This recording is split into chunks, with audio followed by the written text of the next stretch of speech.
എന്റെ സഹോദരരെ, മിസ്റ്റർ പൗലോസ് ശ്ലീഹ റോമാക്കാർക്ക് എഴുതിയ ലേഖനം 11-ാം അധ്യായം 13 മുതൽ 24 വരെയുള്ള വാക്യങ്ങൾ കർത്താവിനെ അനുഗ്രഹിക്കട്ടെ.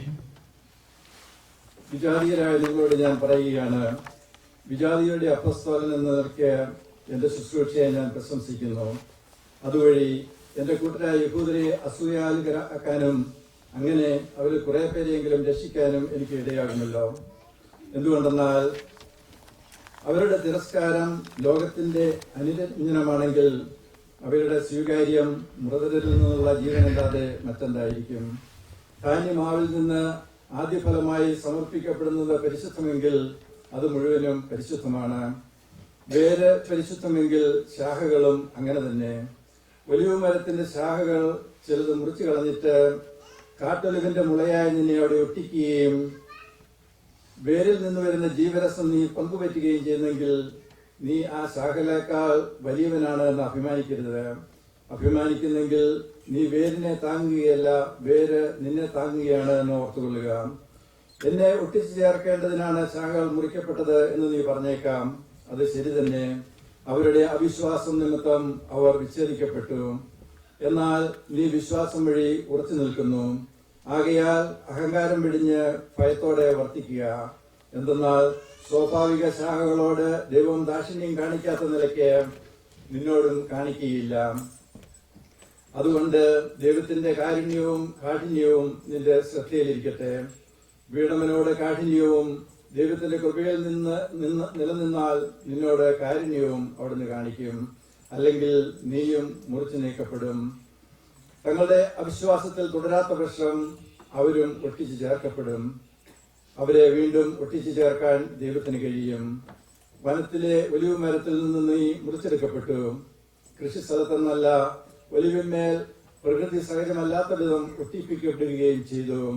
അങ്ങനെയെങ്കിൽ ഈ സ്വാഭാവിക ശാഖകൾ അവയുടെ തായ്തണ്ടിൽ വീണ്ടും ഒട്ടിക്കപ്പെടുക എത്രയോ യുക്തം.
അതുപോൽ സുതനും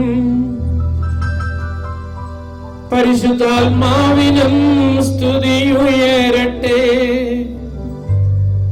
ആദ്യം മുതൽക്കേ ഇന്നും നിത്യവുമായി ഭവിച്ചിടട്ടെ.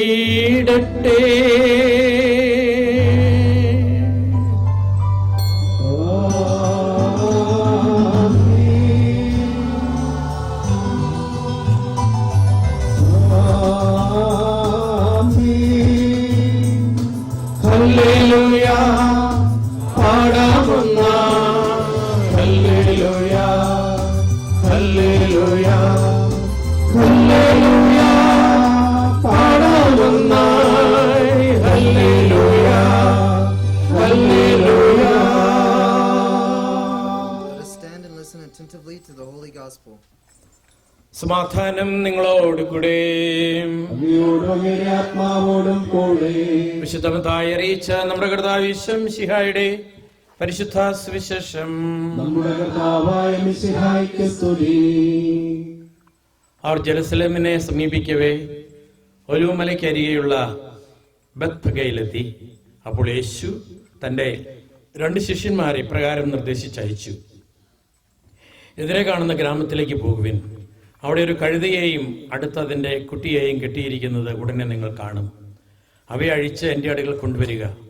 ആരെങ്കിലും നിങ്ങളോട് എന്തെങ്കിലും ചോദിച്ചാൽ കർത്താവിനെ അവയെക്കൊണ്ട് ആവശ്യമുണ്ടെന്ന് പറയുക. അവൻ ഉടനെ തന്നെ അവയെ വിട്ടുതരും. പ്രവാചകൻ വഴി പറയപ്പെട്ട വചനം പൂർത്തിയാകാനാണ് ഇത് സംഭവിച്ചത്.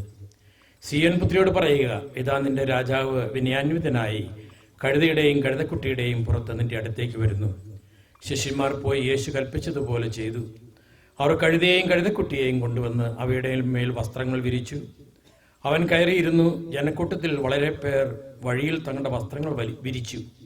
മറ്റു ചിലരാകട്ടെ വൃക്ഷങ്ങളിൽ നിന്ന് ചില്ലകൾ മുറിച്ച് വഴിയിൽ നിരത്തി. യേശുവിന് മുമ്പിലും പിന്നിലും നടന്നിരുന്ന ജനങ്ങൾ ആർത്ത് വിളിച്ചു, ദാവീദിന്റെ പുത്രൻ ഹോശാന, കർത്താവിന്റെ നാമത്തിൽ വരുന്നവൻ അനുഗ്രഹീതൻ, ഉന്നതങ്ങളിൽ ഹോശാന. അവൻ ജെറുസലേമിൽ പ്രവേശിച്ചപ്പോൾ നഗരം മുഴുവൻ ഇളകി വശായി. ആരാണിവൻ എന്ന് ചോദിച്ചു. ജനക്കൂട്ടം പറഞ്ഞു, ഇവൻ ഗലീലായിലെ നസ്രത്തു നിന്നുള്ള പ്രവാചകനായ യേശുവാണ്. യേശു ദേവാലയത്തിൽ പ്രവേശിച്ച് അവിടെ ക്രയവിക്രയം ചെയ്തുകൊണ്ടിരുന്നവരെല്ലാം പുറത്താക്കി. നാണയമാറ്റക്കാരുടെ മേശകളും പ്രാവിൽപ്പനക്കാരുടെ ഇരിപ്പിടങ്ങളും അവൻ തട്ടിമറിച്ചിട്ടു. അവൻ അവരോട് പറഞ്ഞു, എൻ്റെ ഭവനം പ്രാർത്ഥനാലയം എന്ന് വിളിക്കപ്പെടും എന്ന് എഴുതപ്പെട്ടിരിക്കുന്നു. നിങ്ങളോ അത് കവർച്ചക്കാരുടെ ഗുഹയാക്കുന്നു. അന്ധന്മാരും മുടന്തന്മാരും ദേവാലയത്തിൽ അവൻ്റെ അടുത്തെത്തി. അവൻ അവരെ സുഖപ്പെടുത്തി. അവൻ ചെയ്ത വിസ്മയകരമായ പ്രവൃത്തികളെയും ദാവീദിന്റെ പുത്രൻ ഹോശാന എന്ന് ഉദ്ഘോഷിച്ച് ദേവാലയത്തിൽ ആർപ്പുവിളിക്കുന്ന കുട്ടികളെയും കണ്ടപ്പോൾ പ്രധാന പുരോഹിതന്മാരും നിയമജ്ഞരും രോഷാകുലരായി. അവൻ അവരോട് പറഞ്ഞു, ഇവരെന്താണ് പറയുന്നത്, നീ കേൾക്കുന്നില്ലേ?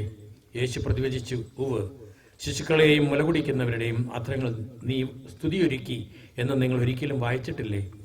അനന്തരം അവൻ അവരെ വിട്ട് നഗരത്തിൽ നിന്ന് ബഥാനിയയിലേക്ക് പോയി അവിടെ താമസിച്ചു.